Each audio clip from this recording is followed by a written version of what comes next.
l'ont point fait. Je l'ai su plus tard. Ou bien, encore, ils auraient pu me bouffer puisque c'était dans leurs usages. De temps à autre, je les interrogeais pâteusement, ces compagnons, et toujours ils me répondaient « Oui, oui, pas contrariants en somme, des braves gens ». Quand la diarrhée me laissait un peu de répit, la fièvre me reprenait tout de suite. C'était pas croyable comme j'étais devenu malade à ce train-là. Je commençais même à ne plus y voir très clair, ou plutôt je voyais toutes les choses en vert. À la nuit, toutes les bêtes de la terre venaient cerner notre campement.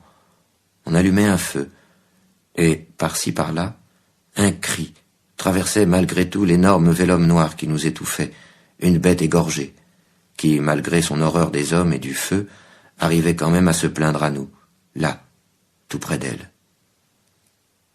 À partir du 4e jour, je n'essayais même plus de reconnaître le réel parmi les choses absurdes de la fièvre qui entraient dans ma tête les unes dans les autres, en même temps que des morceaux de gens, et puis des bouts de résolution, et des désespoirs qui n'en finissaient pas. Mais tout de même, il a dû exister, je me dis aujourd'hui, quand j'y pense, ce blanc barbu que nous rencontrâmes un matin sur un promontoire de cailloux à la jonction des deux fleuves, et même qu'on entendait un énorme fracas tout proche d'une cataracte. C'était un type dans le genre d'Alcide, mais en sergent espagnol. Nous venions de passer, à force d'aller d'un sentier à l'autre, comme ça, tant bien que mal, dans la colonie du Rio del Rio, antique possession de la couronne de Castille. Cet Espagnol, pauvre militaire, possédait une case lui aussi. Il a bien rigolé, il me semble, quand je lui ai eu raconté tous mes malheurs, et ce que j'en avais fait, moi, de la mienne de case. La sienne, c'est vrai, elle se présentait un peu mieux, mais pas beaucoup. Son tourment à lui, spécial, c'était les fourmis rouges. Elles avaient choisi de passer, pour leur migration annuelle, juste à travers sa case, les petites garces, et elles n'arrêtaient pas de passer depuis bientôt 2 mois. Elles prenaient presque toute la place. On avait du mal à se retourner, et puis si on le dérangeait, elles pinçaient dur. Il fut joliment heureux que je lui donne de mon cassoulet, parce qu'il mangeait seulement de la tomate, lui, depuis 3 ans. J'avais rien à dire. Il en avait consommé déjà, m'apprit-il, plus de 3000 boîtes à lui tout seul. Fatigué de les accommoder diversement, il les gobait à présent le plus simplement du monde, par 2 petits orifices pratiqués dans le couvercle, comme des œufs. Les fourmis rouges, dès qu'elles le surent, qu'on en avait de nouvelles conserves, montèrent la garde autour de ses cassoulets. Il n'aurait pas fallu en laisser une seule boîte à la traîne, entamée. Elles auraient fait entrer alors la race entière des fourmis rouges dans la case. Il n'y a pas plus communiste. Et elles auraient bouffé aussi l'espagnol. J'appris par cet hôte que la capitale du Rio del Rio se nommait Santa Peta, ville et port célèbre sur toute la côte, et même au-delà, pour l'armement des galères du long cours. La piste que nous suivions y menait précisément. C'était le chemin. Il nous suffisait de continuer comme ça pendant 3 jours encore et 3 nuits. Question de me soigner le délire, je lui demandais à cet Espagnol s'il ne connaissait pas des fois quelque bonne médecine indigène qui m'aurait retapé. La tête me travaillait abominablement. Mais il ne voulait pas en entendre parler de ces machins-là. Pour un Espagnol colonisateur, il était même étrangement africanophobe, à ce point qu'il se refusait de se servir au cabinet quand il y allait des feuilles de bananier, et qu'il tenait à sa disposition, découpée pour cet usage, toute une pile du bulletin de Asturias, exprès. Il ne lisait plus non plus le journal, tout à fait comme Alcide encore. Depuis 3 ans qu'il vivait là, seul avec des fourmis, quelques petites manies et ses vieux journaux, et puis aussi avec ce terrible accent espagnol qui est comme une espèce de seconde personne tellement il est fort, on avait bien du mal à l'exciter. Quand il engueulait ses nègres, c'était comme un orage par exemple. Alcide n'existait pas à côté de lui pour la gueule. Je finis par lui céder tout mon cassoulet à cet Espagnol, tellement il me plaisait. En reconnaissance, il m'établit un fort beau passeport sur papier granuleux aux armes de Castille, avec une de ses signatures si ouvragées qu'elle lui prit pour l'exécution fignolée 10 bonnes minutes. Pour Santa Peta, on ne pouvait donc pas se tromper, il avait dit vrai, c'était tout droit devant soi. Je ne sais plus comment nous y parvînmes, mais je suis certain d'une chose, c'est qu'on me remit dès l'arrivée entre les mains d'un curé qui me sembla si gâteux lui aussi, que de le sentir à mon côté, ça me redonna comme une espèce de courage comparatif. Pas pour très longtemps. La ville de Santa Peta était plaquée à flanc de rocher, en plein devant la mer, et verte, fallait voir comme. Un magnifique spectacle sans doute, vu de la rade. quelque chose de somptueux, de loin, mais de près, rien que des viandes surmenées comme à Forgono, et qui n'en finissent pas non plus de pustuler et de cuire. Quant aux nègres de ma petite caravane, au cours d'un petit moment de lucidité, je les renvoyai. Ils avaient traversé un grand morceau de la forêt et craignaient au retour pour leur vie, qu'ils disaient. Ils en pleuraient d'avance en me quittant. Mais la force pour les plaindre, moi, me manquait. J'avais trop souffert et trop transpiré, ça n'arrêtait pas. Autant qu'il m'en souvient, beaucoup d'êtres croasseurs, dont cette agglomération était décidément bien populeuse, vinrent jour et nuit à partir de ce moment se démener autour de ma couche, qu'on avait dressée spécialement dans le presbytère. Les distractions étaient rares à Santa Peta. Le curé me remplissait de tisane. Une longue croix dorée oscillait sur son ventre, et des profondeurs de sa soutane montait, quand il s'approchait de mon chevet, un grand bruit de monnaie. Mais il n'était plus question de converser avec le peuple. Bafouiller déjà m'épuisait au-delà du possible. Je croyais bien que c'en était fini. J'essayais de regarder encore un peu ce qu'on pouvait apercevoir de ce monde par la fenêtre du curé. Je n'oserais pas affirmer que je puisse aujourd'hui décrire ces jardins sans commettre de grossières et fantastiques erreurs. Du soleil, cela c'est sûr. Il y en avait, toujours le même, comme si on vous ouvrait une large chaudière, toujours en pleine figure, et puis en dessous, encore du soleil et ses arbres insensés, et des allées encore, ces façons de laitue épanouies comme des chênes, et ces sortes de pissenlits dont il suffirait de 3 ou 4 pour faire un beau marronnier ordinaire de chez nous. Ajouter un crapaud ou deux dans le tas, lourds comme des épagnols, et qui trottent, aux abois, d'un massif à l'autre. C'est par les odeurs que finissent les êtres, les pays et les choses. Toutes les aventures s'en vont par le nez. J'ai fermé les yeux, parce que vraiment je ne pouvais plus les ouvrir. Alors l'odeur âcre d'Afrique, nuit après nuit, s'est estompée. Il me devint de plus en plus difficile de retrouver son lourd mélange de terre morte, d'entrejambes et de safran pilé. Du temps, du passé et du temps encore, et puis un moment vint où je subis nombre de chocs et de révulsions nouvelles, et puis des secousses plus régulières, celles-là berceuses. Couché, je l'étais encore certainement, mais alors, sur une matière mouvante. Je me laissais aller, et puis je vomissais, et je me réveillais encore, et je me rendormais. C'était en mer. Si vaseux je me sentais que j'avais à peine assez de force pour retenir la nouvelle odeur de cordage et de goudron. Il faisait frais dans le recoin bourlingueur où j'étais tassé, juste au-dessous d'un hublot grand ouvert. On m'avait laissé tout seul. Le voyage continuait, évidemment, mais lequel? J'entendais des pas sur le pont, un pont en bois, au-dessus de mon nez, et des voix, et les vagues, qui venaient clapoter et fondre contre le bordage. Il est bien rare que la vie revienne à votre chevet, où que vous soyez, autrement que sous la forme d'un sacré tour de cochon. Celui que m'avaient joué ces gens de Santa Peta pouvait compter. N'avait-il pas profité de mon état pour me vendre, gâteux, tel quel, à l'armement d'une galère? Une belle galère, ma foi, je l'avoue, haute de bord, bien ramée, couronnée de jolies voiles pourpres, un gaillard tout doré, un bateau tout ce qu'il y avait de capitonné aux endroits pour les officiers, avec en proue un superbe tableau à l'huile de foie de morue représentant l'infanta Combita, en costume de polo. Elle patronnait, m'expliqua-t-on par la suite, cette royauté de son nom, de ses nichons et de son honneur royal, le navire qui nous emportait. C'était flatteur. Après tout, méditai-je à propos de mon aventure, rester à Santa Peta, je suis encore malade comme un chien, tout tourne, et je serais sûrement crevé chez ce curé, où les nègres m'avaient placé. Retourner à Forgono? Je n'y coupais pas alors de mes 15 ans à propos des comptes. Ici au moins ça bougeait, et ça c'était déjà de l'espérance. Qu'on y réfléchisse, ce capitaine de l'Infanta Combita avait eu quelque audace en m'achetant. Même à vil prix à mon curé au moment de lever l'ancre. Il risquait tout son argent dans cette transaction, le capitaine. Il aurait pu tout perdre. Il avait spéculé sur l'action bénéfique de l'air de la mer pour me ravigoter. Il méritait sa récompense. Il allait gagner puisque j'allais mieux déjà, et je l'en trouvais bien content.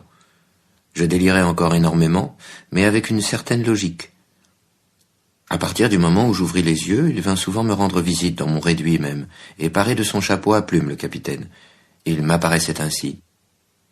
Il s'amusait bien à me voir essayer de me soulever sur ma paillasse, malgré la fièvre qui me tenait. Je vomissais. « Bientôt allons, merdailleux, vous pourrez ramer avec les autres, » me prédit-il. C'était gentil de sa part. Et il s'esclaffait en me donnant des petits coups de chicotte, mais bien amicalement alors, et sur la nuque, pas sur les fesses. Il voulait que je m'amuse aussi, que je me réjouisse avec lui de la bonne affaire qu'il venait de faire en m'acquérant. La nourriture du bord me sembla fort acceptable. Je n'arrêtais pas de bafouiller. Rapidement, comme il l'avait prédit, le capitaine, je retrouvai assez de force pour aller ramer de temps en temps avec les camarades.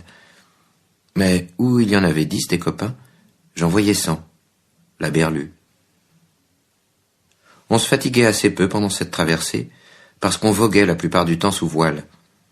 Notre condition dans l'entrepont n'était guère plus nauséeuse que celle des ordinaires voyageurs des basses classes dans un wagon du dimanche, et moins périlleuse que celle que j'avais endurée à bord de l'amiral Bracton pour venir. Nous fûmes toujours largement éventés pendant ce passage de l'Est à l'Ouest de l'Atlantique. La température baissa, on s'en plaignait guère dans les entreponts. On trouvait seulement que c'était un peu long. Pour moi, j'en avais assez pris des spectacles de la mer et de la forêt pour une éternité. J'aurais bien demandé des détails au capitaine sur les buts et les moyens de notre navigation, mais depuis que j'allais décidément mieux, il cessait de s'intéresser à mon sort. Et puis je radotais tout de même trop pour la conversation. Je ne le voyais plus que de loin, comme un vrai patron. À bord, parmi les galériens, je me mis à rechercher Robinson, et à plusieurs reprises pendant la nuit, en plein silence, je l'appelai à haute voix. Nul ne me répondit, sauf par quelques injures et des menaces. La chiourme. Cependant, plus je réfléchissais aux détails et aux circonstances de mon aventure, plus il me semblait probable qu'on lui avait fait à lui aussi le coup de Santa Peta. Seulement Robinson, il devait à présent ramer sur une autre galère. Les nègres de la forêt devaient tous être dans le commerce et la combine. Chacun son tour, c'était régulier. Il faut bien vivre et prendre pour les vendre les choses et les gens qu'on ne mange pas tout de suite. La gentillesse relative des indigènes à mon égard s'expliquait de la plus crapuleuse des façons. L'Infanta Combita roula encore pendant des semaines et des semaines, à travers les houles atlantiques, de mal en mer en accès, et puis un beau soir tout s'est calmé autour de nous. Je n'avais plus de délire. Nous mijotions autour de l'ancre. Le lendemain, au réveil, nous comprîmes, en ouvrant les hublots, que nous venions d'arriver à destination. C'était un sacré spectacle.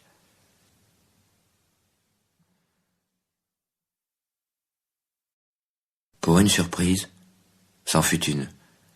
À travers la brume, c'était tellement étonnant ce qu'on découvrait soudain, que nous nous refusâmes d'abord à y croire. Et puis tout de même, quand nous fûmes en plein devant les choses, tout galérien qu'on était, on s'est mis à bien rigoler en voyant ça, droit devant nous. Figurez-vous qu'elle était debout leur ville, absolument droite. New York, c'est une ville debout. On en avait déjà vu, nous, des villes, bien sûr, et des belles encore, et des ports, et des fameux même. Mais chez nous, n'est-ce pas, elles sont couchées, les villes, au bord de la mer ou sur les fleuves. Elles s'allongent sur le paysage, elles attendent le voyageur, tandis que celle-là, l'américaine, elle ne se pâmait pas, non. Elle se tenait bien raide, là, pas baisante du tout, raide à faire peur. On en a donc rigolé comme des cornichons. Ça fait drôle, forcément, une ville bâtie en raideur. Mais on n'en pouvait rigoler, nous, du spectacle qu'à partir du coup, à cause du froid qui venait du large pendant ce temps-là, à travers une grosse brume grise et rose, et rapide et piquante à l'assaut de nos pantalons et des crevasses de cette muraille, les rues de la ville, où les nuages s'engouffraient aussi à la charge du vent.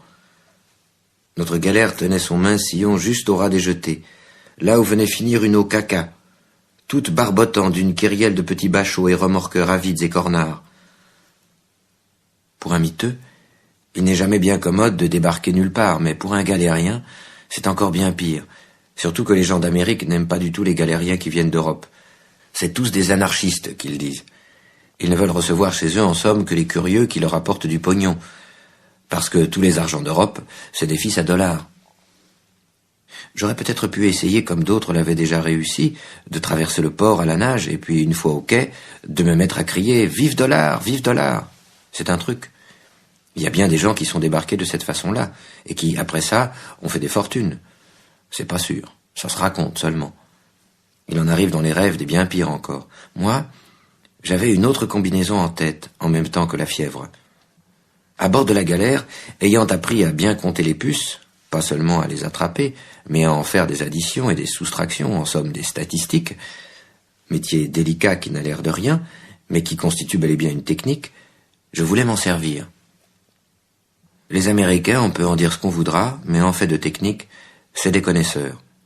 Ils aimeraient ma manière de compter les puces jusqu'à la folie, j'en étais certain d'avance, ça ne devait pas rater selon moi. J'allais leur offrir mes services quand tout d'un coup on donna l'ordre à notre galère d'aller passer une quarantaine dans une anse d'à côté, à l'abri, à portée de voix d'un petit village réservé, au fond d'une baie tranquille, à 2000 à l'est de New York. Et nous demeurâmes tous là en observation pendant des semaines et des semaines, si bien que nous y prîmes des habitudes. Ainsi, chaque soir, après la soupe, se détachait de notre bord pour aller au village l'équipe de la provision d'eau. Il fallait que j'en fasse partie pour arriver à mes fins. Les copains savaient bien où je cherchais à en venir, mais eux, ça les tentait pas l'aventure. Il est fou, qu'ils disaient, mais il est pas dangereux.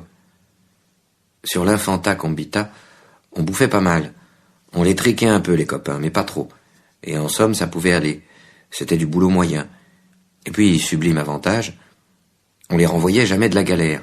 Et même que le roi leur avait promis, pour quand ils auraient 62 ans d'âge, une espèce de petite retraite. Cette perspective les rendait heureux, ça leur donnait de quoi rêver, et le dimanche, pour se sentir libres, au surplus, ils jouaient à voter. Pendant les semaines qu'on nous imposa la quarantaine, ils rugissaient tous ensemble dans l'entrepont. Ils s'y battaient, ils s'y pénétraient aussi tour à tour. Et puis enfin, ce qui les empêchait de s'échapper avec moi, c'est surtout qu'ils ne voulaient rien entendre ni savoir de cette Amérique, dont j'étais, moi, féru. Chacun ses monstres. Eux, c'était l'Amérique, leur bête noire. Ils cherchèrent même à m'en dégoûter tout à fait. J'avais beau leur dire que je connaissais des gens dans ce pays-là, ma petite Lola, entre autres, qui devait être bien riche à présent, et puis sans doute le Robinson, qui devait s'y être fait une situation dans les affaires. Ils ne voulaient pas en démordre de leur aversion pour les États-Unis, de leur dégoût, de leur haine. « Tu cesseras jamais d'être tapé », qu'ils me disaient. Un jour, j'ai fait comme si j'allais avec eux au robinet du village, et puis je leur ai dit que je ne rentrerais pas à la galère.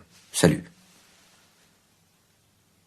J'étais des bons gars, au fond, bien travailleurs, et ils m'ont bien répété encore qu'ils ne m'approuvaient pas du tout, mais ils me souhaitèrent quand même du bon courage, et de la bonne chance, et bien du plaisir avec, mais à leur façon.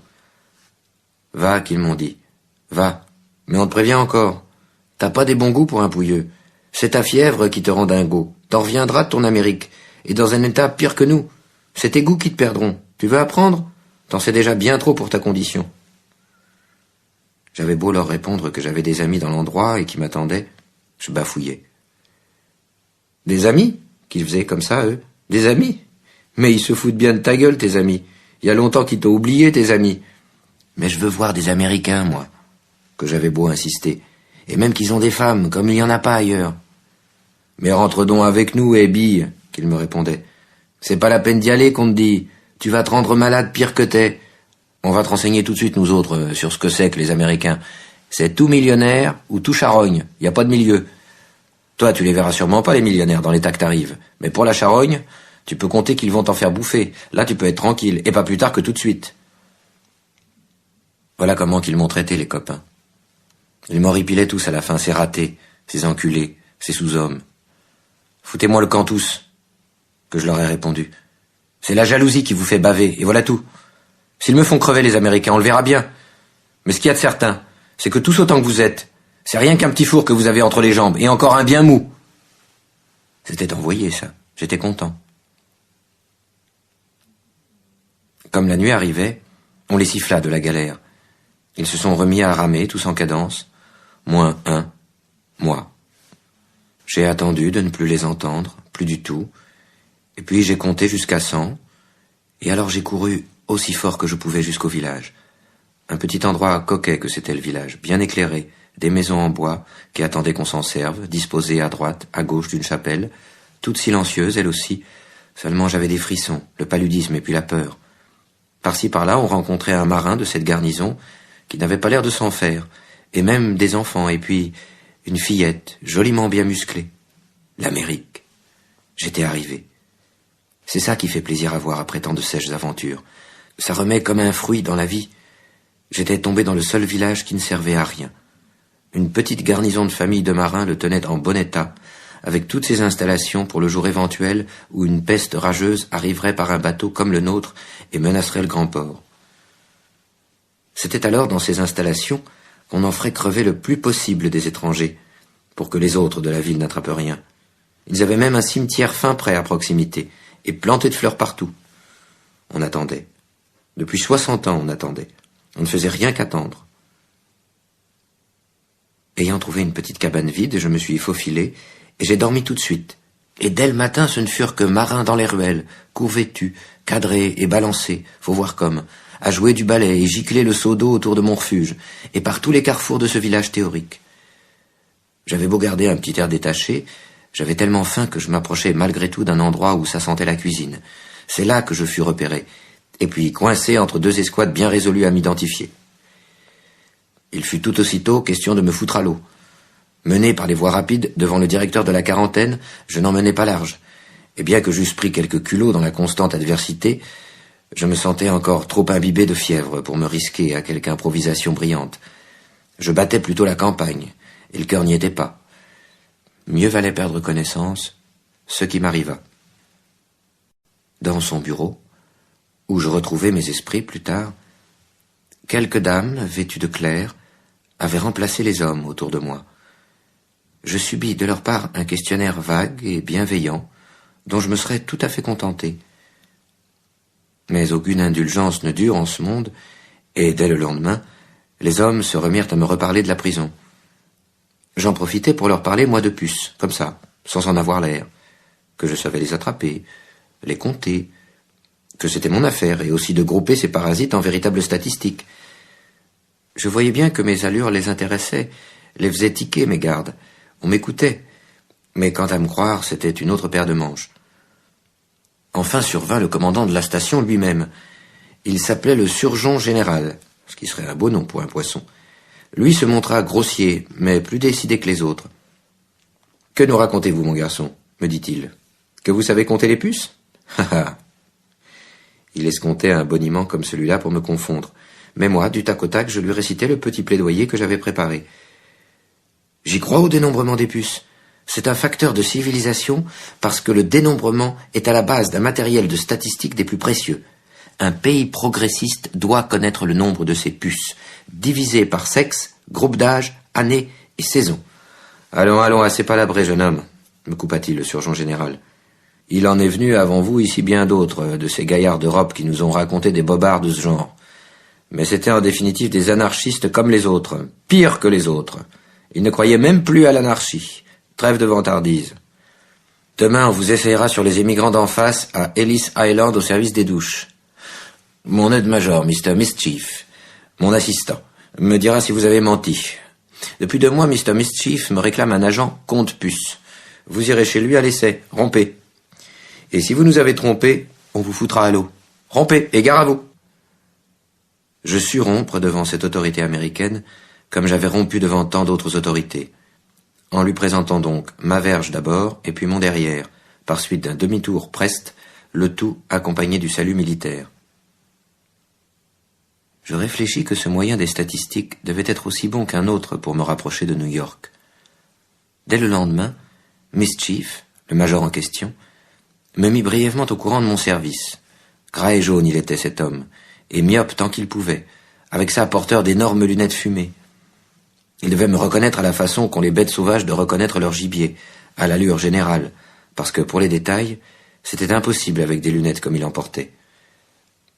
Nous nous entendîmes sans mal pour le boulot, et je crois même que vers la fin de mon stage, il avait beaucoup de sympathie pour moi, Mischief. Ne pas se voir, c'est d'abord déjà une bonne raison pour sympathiser. Et puis surtout ma remarquable façon d'attraper les puces le séduisait. Pas 2 comme moi dans toute la station pour les mettre en boîte, les plus rétives, les plus kératinisées, les plus impatientes, j'étais en mesure de les sélectionner par sexe à même les migrants. C'était du travail formidable, je peux bien le dire. Mischief avait fini par se fier entièrement à ma dextérité. Vers le soir, j'avais, à force d'en écraser des puces, les ongles du pouce et de l'index meurtris. Et je n'avais cependant pas terminé ma tâche, puisqu'il me restait encore le plus important, à dresser les colonnes de l'état signalétique quotidien. Puces de Pologne d'une part, de Yougoslavie, d'Espagne, morpions de Crimée, Galles du Pérou. Tout ce qui voyage de furtif et de piqueur sur l'humanité en déroute me passait par les ongles. C'était une œuvre, on le voit, à la fois monumentale et méticuleuse. Nos additions s'effectuaient à New York, dans un service spécial doté de machines électriques compte-puces. Chaque jour, le petit remorqueur de la quarantaine traversait la rade dans toute sa largeur pour porter là-bas nos additions à effectuer ou à vérifier. Ainsi passèrent des jours et des jours. Je reprenais un peu de santé, mais au fur et à mesure que je perdais mon délire et ma fièvre dans ce confort, le goût de l'aventure et des nouvelles imprudences me revint impérieux. À 37 degrés, tout devient banal. J'aurais cependant pu en rester là, indéfiniment tranquille, bien nourri à la popote de la station, et d'autant mieux que la fille du major Mischief, je le note encore, glorieuse dans sa 15e année, venait, après 5 heures, jouer du tennis, vêtue de jupes extrêmement courtes, devant la fenêtre de notre bureau. En fait de jambes, j'ai rarement vu mieux. Encore un peu masculine et cependant déjà plus délicate, une beauté de chair en éclosion. Une véritable provocation au bonheur, à crier de joie en promesse. De jeunes enseignes du détachement de la Quitté-Guerre. Ils n'avaient point à se justifier comme moi par des travaux du genre utile, les coquins. Je ne perdais pas un détail de leur manège autour de ma petite idole. J'en blêmissais plusieurs fois par jour. Je finis par me dire que la nuit, moi aussi, je pourrais peut-être passer pour un marin. Je caressais ses espérances. Quant à samedi de la 23e semaine, les événements se précipitèrent. Le camarade chargé de la navette des statistiques, un Arménien, fut promu de façon soudaine agent compte-puce en Alaska pour les chiens des prospecteurs. Pour un bel avancement, c'était un bel avancement. Et il s'en montrait d'ailleurs ravi. Les chiens d'Alaska, en effet, sont précieux. On en a toujours besoin. On les soigne bien. Tandis que des émigrants, on s'en fout.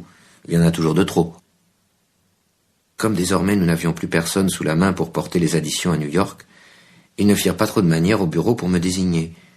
Mischief, mon patron, me serra la main au départ, en me recommandant d'être tout à fait sage et convenable en ville. Ce fut le dernier conseil qu'il me donna, cet honnête homme, et pour autant qu'il m'ait jamais vu, il ne me revit jamais.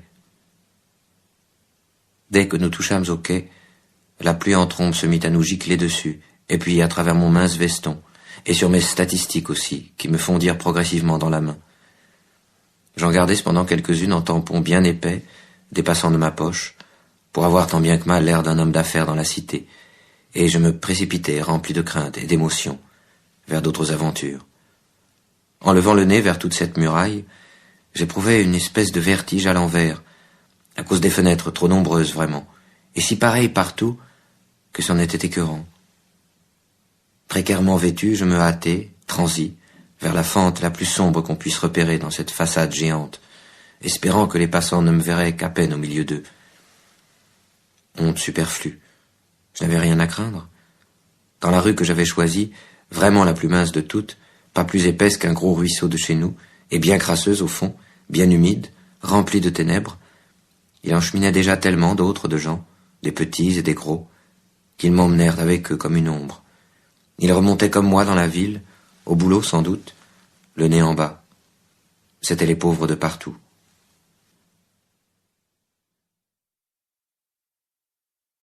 Comme si j'avais su où j'allais, j'ai eu l'air de choisir encore et j'ai changé de route. J'ai pris sur ma droite une autre rue, mieux éclairée. Broadway, qu'elle s'appelait. Le nom, je l'ai lu sur une plaque. Bien au-dessus des derniers étages, en haut, restait du jour, avec des mouettes et des morceaux du ciel. Nous, on avançait dans la lueur d'en bas, malade comme celle de la forêt, et si grise que la rue en était pleine comme un gros mélange de coton sale. C'était comme une plaie triste, la rue, qui n'en finissait plus, avec nous au fond, nous autres, d'un bord à l'autre, d'une peine à l'autre, vers le bout qu'on ne voit jamais, le bout de toutes les rues du monde. Les voitures ne passaient pas, rien que des gens et des gens encore. C'était le quartier précieux, qu'on m'a expliqué plus tard. Le quartier pour l'or, Manhattan. On y entre qu'à pied, comme à l'église. C'est le beau cœur en banque du monde d'aujourd'hui. Il y en a pourtant qui crachent par terre en passant. Faut être osé. C'est un quartier qu'en est rempli d'or, un vrai miracle. Et même qu'on peut l'entendre le miracle à travers les portes avec son bruit de dollars qu'on froisse. Lui, toujours trop léger le dollar.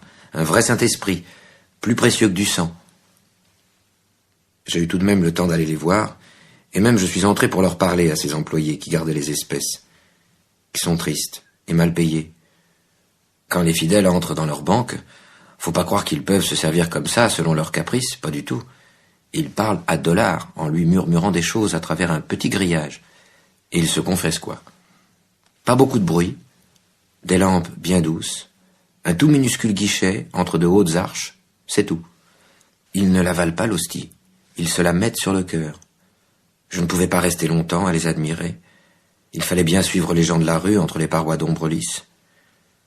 Tout d'un coup, ça s'est élargi notre rue comme une crevasse qui finirait dans un étang de lumière. On s'est trouvé là devant une grande flaque de jour glauque, coincée entre des monstres et des monstres de maison. Au beau milieu de cette clairière, un pavillon avec un petit air champêtre et bordé de pelouses malheureuses. Je demandai à plusieurs voisins de la foule ce que c'était que ce bâtiment-là qu'on voyait, mais la plupart feignirent de ne pas m'entendre. Ils n'avaient pas de temps à perdre. Un petit jeune, passant tout près, voulut bien tout de même m'avertir que c'était la mairie, vieux monument de l'époque coloniale, ajouta-t-il, tout ce qu'il y avait d'historique, qu'on avait laissé là.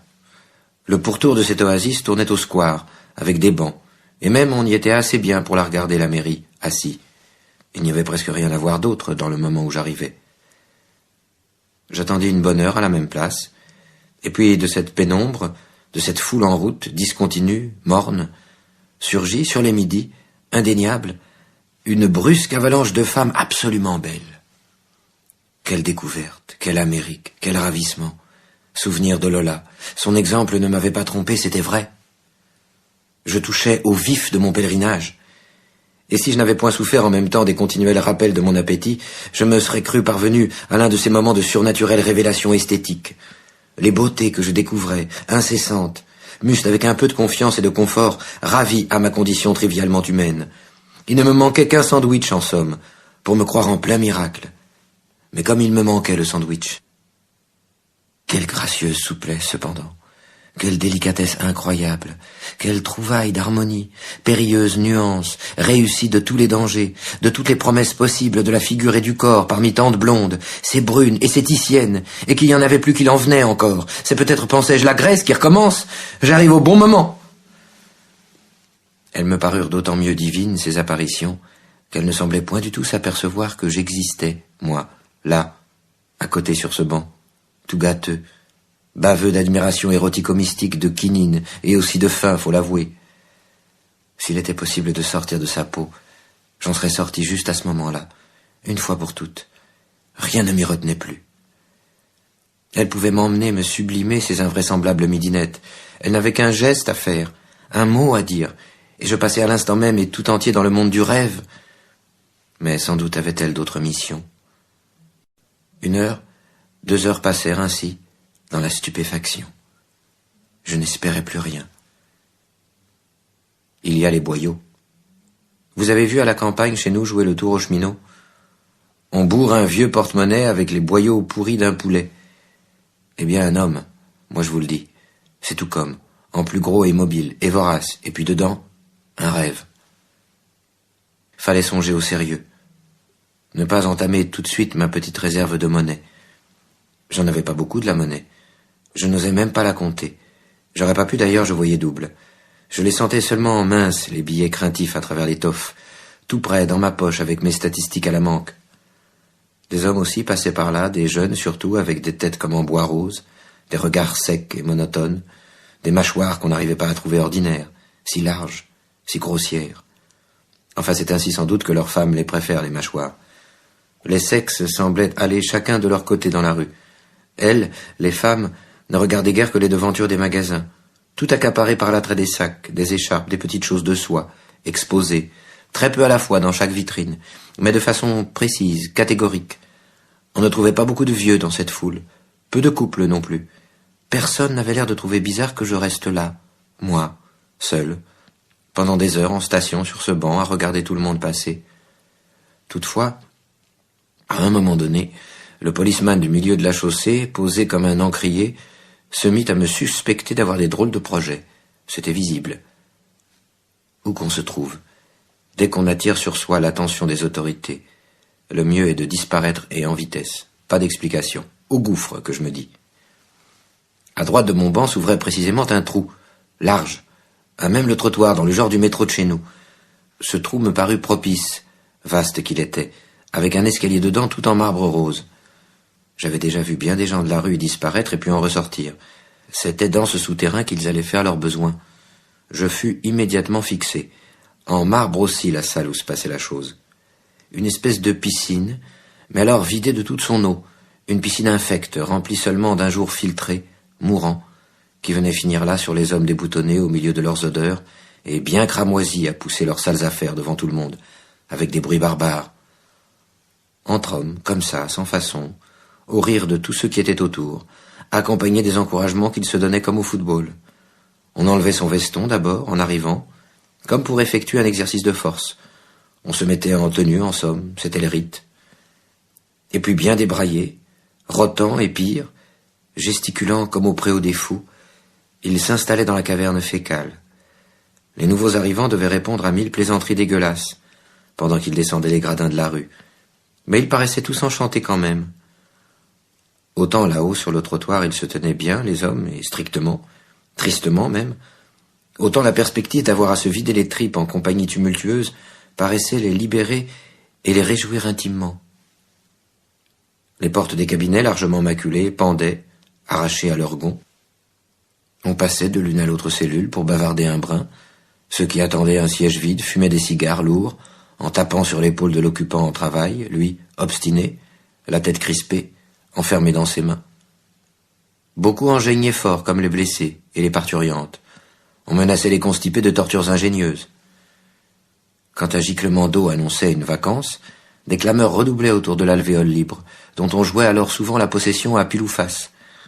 Les journaux sitôt lus, bien qu'épais comme de petits coussins, se trouvaient dissous instantanément par la meute de ces travailleurs rectaux. On discernait mal les figures à cause de la fumée. Je n'osais pas trop avancer vers eux à cause de leurs odeurs. Ce contraste était bien fait pour déconcerter un étranger. Tout ce débraillage intime, cette formidable familiarité intestinale, et dans la rue, cette parfaite contrainte. J'en demeurais étourdi. Je remontais au jour par les mêmes marches pour me reposer sur le même banc. Débauche soudaine de digestion et de vulgarité. Découverte du communisme joyeux du caca. Je laissais chacun de leur côté les aspects si déconcertants de la même aventure. Je n'avais pas la force de les analyser, ni d'en effectuer la synthèse. C'est dormir que je désirais impérieusement. Délicieuse et rare frénésie. J'ai donc repris la file des passants qui s'engageaient dans une des rues aboutissantes, et nous avançâmes par saccades à cause des boutiques, dont chaque étalage fragmentait la foule. La porte d'un hôtel s'ouvrait là, créant un grand remous. Des gens giclaient sur le trottoir par la vaste porte à tambour. Je fus happé dans le sens inverse, en plein grand vestibule à l'intérieur. Étonnant tout d'abord. Il fallait tout deviner, imaginer de la majesté de l'édifice, de l'ampleur de ses proportions, parce que tout se passait autour d'ampoules si voilées qu'on ne s'y habituait qu'après un certain temps. Beaucoup de jeunes femmes dans cette pénombre, plongées en de profonds fauteuils, comme dans autant d'écrins. Des hommes attentifs alentour, silencieux, à passer et repasser à certaines distances d'elles, curieux et craintifs, au large de la rangée des jambes croisées à de magnifiques hauteurs de soie. Elles me semblaient, ces merveilleuses, attendre là des événements très graves et très coûteux. Évidemment, ce n'était pas à moi qu'elles songeaient. Aussi passai-je à mon tour devant cette longue tentation palpable, tout à fait furtivement. Comme elles étaient au moins une centaine, ces prestigieuses retroussées, disposées sur une seule ligne de fauteuils, j'arrivai au bureau des entrées si rêveur, ayant absorbé une ration de beauté tellement trop forte pour mon tempérament que j'en chancelais. Au pupitre, Un commis gommé m'offrit violemment une chambre. Je me décidai pour la plus petite de l'hôtel. Je ne devais guère posséder à ce moment-là qu'une $50, presque plus d'idées.